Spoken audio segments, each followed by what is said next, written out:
آج کی کہانی۔ ریاض ایک چھوٹے سے گاؤں کا سیدھا سادہ نوجوان تھا۔ تعلیم تو زیادہ حاصل نہیں کر سکا، لیکن دل کا بہت صاف تھا۔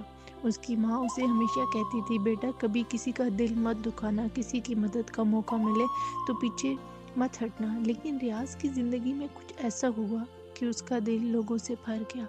گاؤں کے کچھ لوگوں نے اس پر جھوٹا الزام لگا دیا کہ اس نے کسی کا مال چرایا، حالانکہ وہ بے قصور تھا۔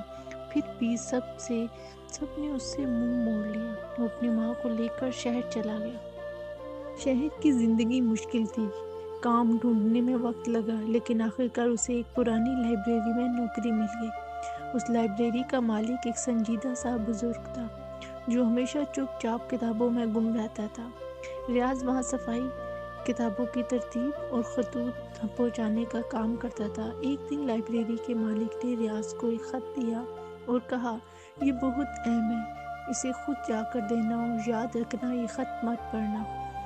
ریاض نے سارے لایا اور خط لے کر روانہ ہو گیا۔ راستے میں اس کے دل میں عجیب سی بے چینی ہوئی۔ وہ سوچنے لگا، آخر اس خط میں ایسا کیا ہے جو اسے پڑھنے سے منع کیا گیا؟ کافی دیر تک اس نے خود پر قابو رکھا، مگر پھر بھی تجسس غالب آ گیا۔ اس نے خط کھولا۔ خط میں لکھا تھا، اگر تم نے یہ خط پڑھا لیا ہے تو تم ایک موقع کھو چکے ہو۔ تم نے اپنی ایمان کا سودا تجسس کے ہاتھوں کر دیا، لیکن اگر تم نے اسے بغیر پڑھے پہنچا دیا ہوتا تو تمہیں ایک نئی زندگی ملتی، ایک زندگی جہاں لوگ تم پر اعتماد کرتے، عزت کرتے۔ اب بھی تمہیں دوبارہ ثابت کرنا ہوگا کہ تم قابل اعتبار ہو۔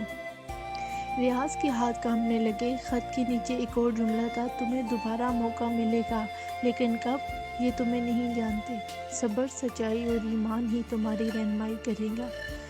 ریاض شرمندہ ہو گیا۔ اس نے خط دوبارہ بند کیا اور مقررہ جگہ پہنچا دیا، لیکن اس خط کے بعد وہ اپنی ماں کی باتیں اور اس خط کا سبق کبھی نہیں بھولا۔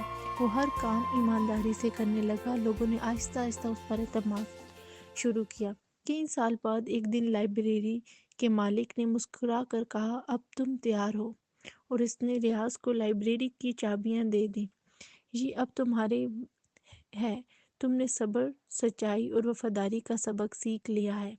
اس کہانی کا سبق یہ ہے، زندگی میں تجسس یا جلد بازی ہمیں راہ سے ہٹا سکتی ہے، لیکن صبر، سچائی اور دیانتداری آخرکار ہمیں وہ مقام دلاتی ہے جس کے ہم حقدار ہوتے ہیں۔